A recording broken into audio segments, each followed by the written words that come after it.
Desde Hartford, Connecticut, está no ar o programa Curva do S no Esporte Interativo. Acompanhe no Curva de hoje. Mais uma etapa da GT3 brasileira no Rio de Janeiro, com a despedida do Autódromo de Jacarepaguá. Fórmula Júnior. E como sempre, o segmento de arrancadas. Mas começamos o programa falando sobre a GT3 brasileira, onde os vencedores Carlos Kray e Anderson Tozzo falam sobre a emoção de competir no carro dos sonhos.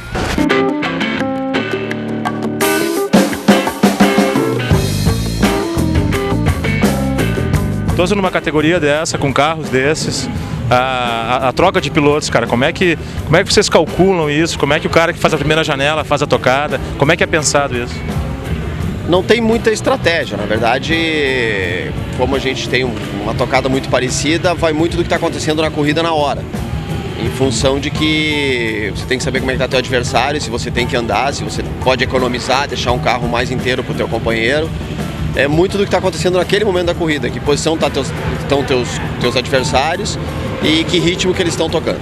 Na verdade, nossa categoria hoje tem poucos carros, nós temos uma situação de pontuação muito próxima uma da outra, então não existe aquela 10 carros disputando, então por incrível que pareça fica mais difícil ainda, fica mais apertada essa disputa de pontos.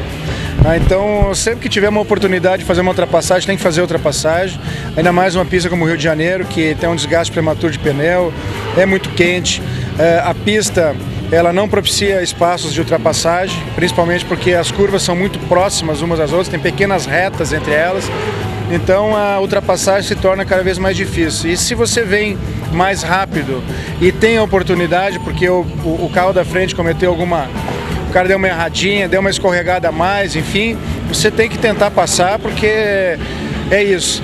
Nós ainda não estamos numa condição de administrar campeonato, nós temos que buscar o prejuízo que nós temos hoje e que então hoje o risco ele existe e nós temos que tentar fazer ultrapassagem e colocar o parceiro numa posição melhor. Então tá atrás é sempre um problema.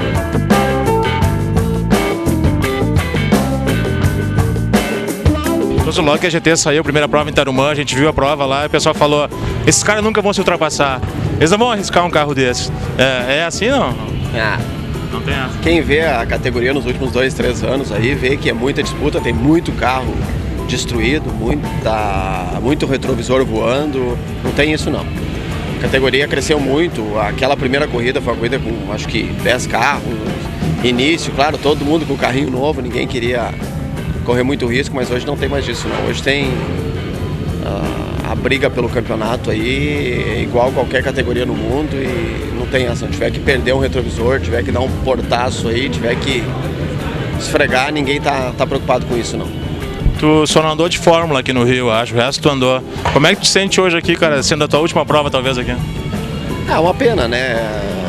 Corri aqui em diversas categorias, de brasileiro de marcas, Fórmula Truck, picape, racing, na Stock. Então, e agora fechando com a GT3, quer dizer, só não corri de Fórmula mesmo aqui. Então é uma pena, a gente está perdendo um autódromo, né? Não se sabe se o outro vai ser construído, mas vamos lá. É uma despedida e pelo menos a gente está podendo correr mais uma vez. Eu achei que em 2010, quando eu corri aqui de Fórmula Truck, já tinham dito que ia terminar. No ano passado eu corri de brasileiro de marcas, que era para ser a última corrida, e esse ano a gente está aqui de novo. Parece que agora é definitivo, mas a gente ainda conseguiu fazer mais umas corridinhas nesse período aí.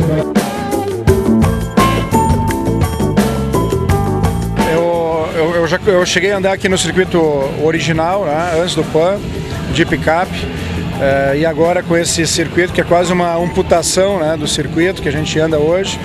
E como o Tozzo falou, já é o 3º ano que a gente ouve que é a última corrida.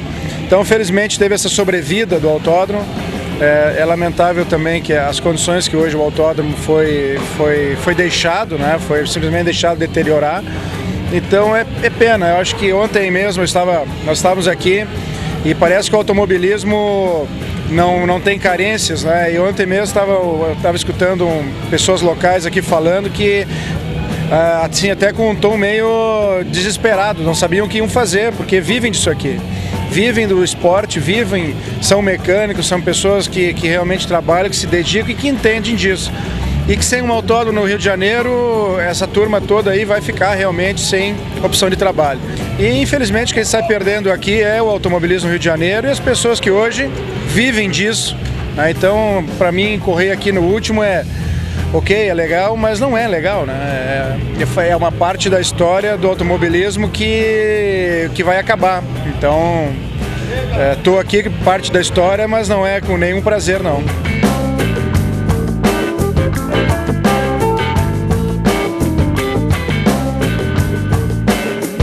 Ainda com o automobilismo brasileiro, mas agora falando sobre a sua história. Vem aí o segmento Maquineta do Tempo. A equipe Vemag, uma das principais entre as equipes de competições brasileiras, se despediu do nosso automobilismo, deixando sua marca, com o recorde do Carcará, projeto conjunto de Jorge Letri, Anísio Campos e Rino Malzoni. Essa equipe teve o final dos seus dias em 1966, com uma grande finale.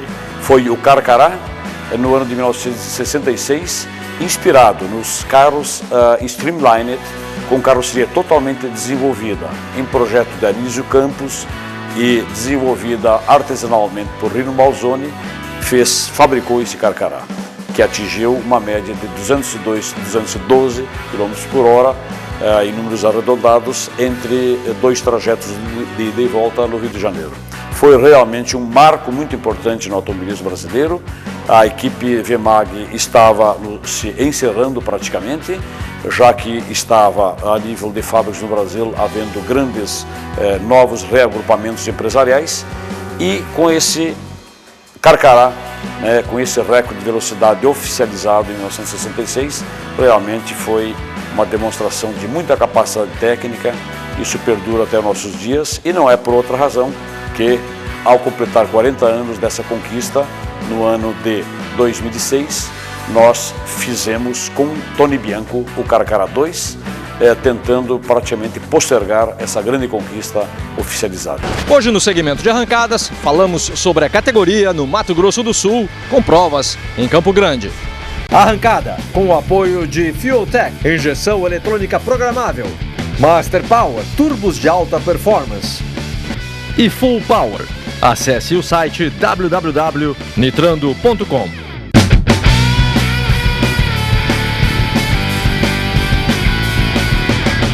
Bom, galera, eu quero abrir o Curva